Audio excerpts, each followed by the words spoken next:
აღდგომის მოახლოებას კიდევ უფრო მეტად უგრძნობთ ბზობის დღესასწაულით.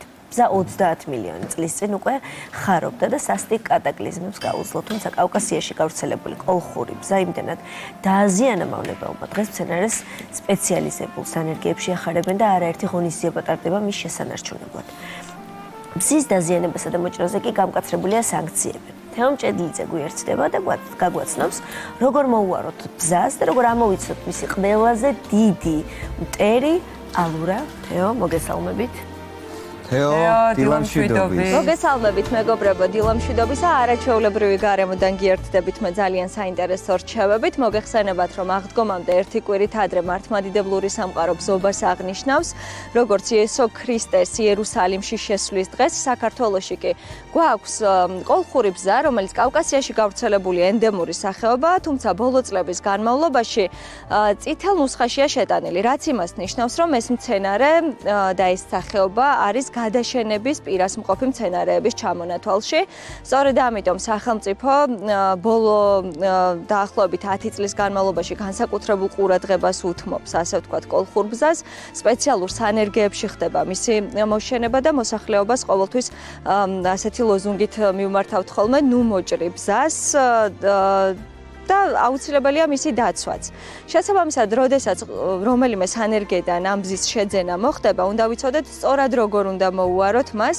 საინტერესო რჩევების გასაზიარებლად ჩემთან სატყეო სააგენტოს ტყის დაცვის სამმართველოს ხელმძღვანელი გიორგი მამადაშვილი იმყოფება. გიორგი, მოგესალმებით. მოგესალმებით, მივესალმებით მეს მაყურებელს. ჩვენ ახლა გვაქვს აქ კოლხური ბზა, რომელიც როგორც უკვე აღვნიშნე, ენდემური სახეობაა. ანუ გვაქვს იმის ფუფუნება, რომ ეს სახეობა აქ საქართველოში გქონდეს, მაგრამ რა არის ის მავნებელი, რაც ყველაზე მეტად ხელს უშლის აი ამ ბზის შენარჩუნებას და გავრცელებას? პირველ რიგში უნდა აღვნიშნო, რომ პირველი მავნებელი, რამაც გამოიწვია, უბრალოდ დაავადება, რამაც გამოიწვია კოლხური ბზის დაზიანება საქართველოს ტყეებში, ეს იყო ბზის სიდამწვრის გამომწვევი სოკო. ხოლო შემდეგ ამას დაემატა უკვე ინვაზიური სახეობის პეპელა, ეს არის ღამის პეპელა, ბზის ალურა. ბევრს აქვს ეზოში, ხო, ბზა. ბევრიც ქოთანში ახარებს მას. რა უფრო უკეთესია ეს ვთქვათ ახლა და როგორ გამოიყურება ეს ალურა, რომ მოსახლეობა დროულად შენიშნოს და შესაბამისი ღონისძიებები გაატაროს, რომ ბზა არ გახმეს. ბზა არის ღია გრუნტის მცენარე, სასურველია ეზოებში, აივნებზე, შესაბამისი ზომის ქოთანში გქონდეს დარგული. მოდი ახლა ვნახოთ ის მავნებელიც, რომელიც აზიანებს ძირითადად ბზის კორომებს. თქვენ როგორც აღნიშნეთ, მოსახლეობა მუდამ არის დაინტერესებული თუ როგორ გამოიყურება ეს მავნებელი. აი მინდა განახოთ კადრში ბზის ალურას ლარვა, იგივე მატლი.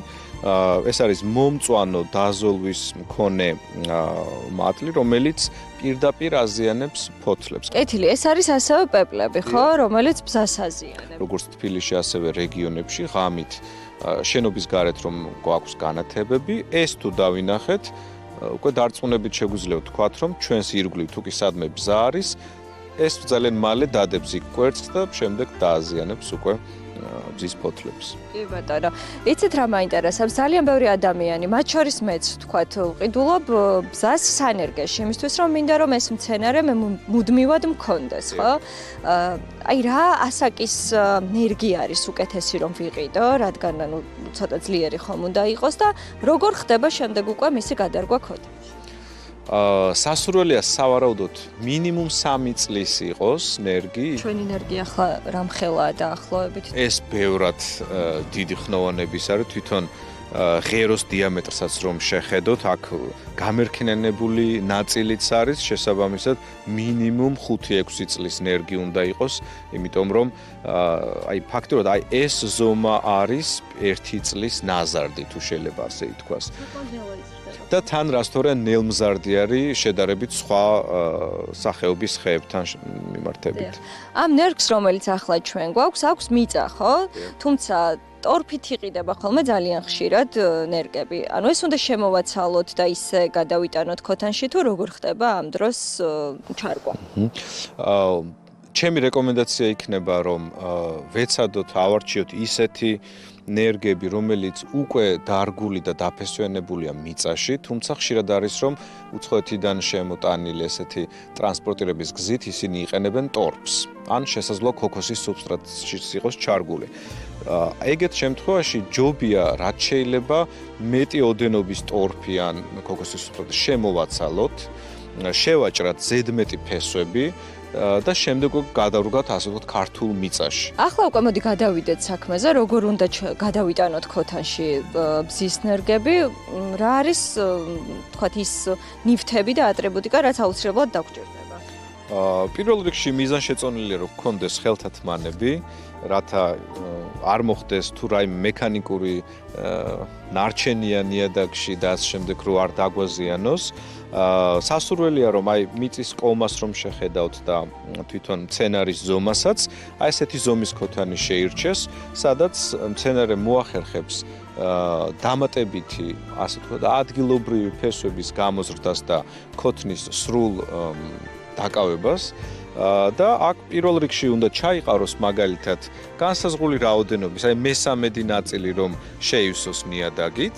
ზედმეტი ფესვების არსებობის შემთხვევაში უნდა შევაჭრათ, რათა სტიმულირება გქონდეს ახალი ფესვის გამოზრდის, ამაზე ზემოთ არ უნდა დავფაროთ ნიადაგით. იმიტომ რომ ეს შემდეგ შესაძლოა ამან გამოიწვიოს მცენარის ლპობა, ან სხვადასხვა ტიპის დაზიანებები. ასეთ შემთხვევაში რომ მოვათავსებთ, უკვე ჩვეულებრივად ვამატებთ უკვე ნიადაგს. შეგვიძლია ჩვენ ნიადაგს შევურიოთ სხვადასხვა დანამატები, როგორიც არის პერლიტი მაგალითად, რათა უფრო ფხვიერი ნიადაგი იყოს დასაწყისისთვის მით უმეტეს და როდესაც დარგვას დავასრულებთ, საკმაოდ დიდი რაოდენობით წყლით უნდა მოურწყათ, ასე ვთქვათ, რათა ეს პირველი გადარგვის საბოლოო შედეგი კარგად დატენიანებული, კარგად დასოლებული იყოს ის ნიადაგი, რაშიც გადავრგეთ და შემდეგ უკვე მოვლასთან მიმართებაში ძალიან კარგია რომ ვაკონტროლოთ ქოთანში არსებული სინესტე, რადგან თვითონ კოლხური ბზა ისედაც იზრდება ტენიან, წყლით მდიდარ ხეობებში განსაკუთრებით და წყალში არ უნდა იდგას, რა თქმა უნდა, მაგრამ ჭირდება ხშირი მორწვა.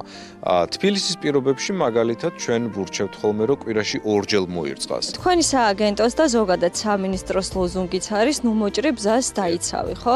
როდესაც სახლში გაქვს ბზა, აი როგორ უნდა მოხდეს ამ ტოტების შემოცლა, იმისთვის რომ თქვათ სურვილის შემთხვევაში ტაძარში წაიღოს მესაკუთრემ და იქ მოხდეს ბზის კურთხევა. ძალიან ხშირად შეიმჩნევა ეს ტენდენცია, წლიდან წლამდე უფრო იზრდება იმ ადამიანთა რიცხვი, რომლებიც არა მხოლოდ ტოტებს იყენებს ბზობის დღესასწაულის დროს საკურთხევად, არამედ ქოთნით აქვს ნაყედი, ან თვითონ დაკალმებული აქვს და უკვე დაფესვიანებული და ამით მიდის ტაძარში, აკურთხებინებს და შემდეგ ისევ აბრუნებს სახლში. და აქვს მუდმივად მარადმწვანე ესეთი ძვირფასი და უნიკალური მცენარე სახლში. კეთილი, მით უმეტეს თუ ის ზომაში დიდი ჯერჯერობით არ არის ტრანსპორტირებაც მისი იოლია და არ არის მძიმე. ძალიან დიდი მადლობა მინდა გითხრათ საინტერესო რჩევებისთვის. ჩვენ დავემშვიდობებით მაყურებელს. კიდევ გვაქვს ერთი ნერგი ბზა, რომელიც ქოთანში გვაქვს მოსათავსებელი. ჩვენ გავაგრძელებთ ფუსფუს. თქვენ კი ბედნიერ დღეს გისურვებთ. დიდი მადლობა. დიდი მადლობა რომ ასევე ბედნიერი დღე შენ. საინტერესო რჩევებისთვის და მართლაც უნიკალურ მცენარეზე საუბრობდით შესაბამისად რჩევებიც, რა თქმა უნდა, ძალიან მნიშვნელოვანია მასთან დაკავშირებული.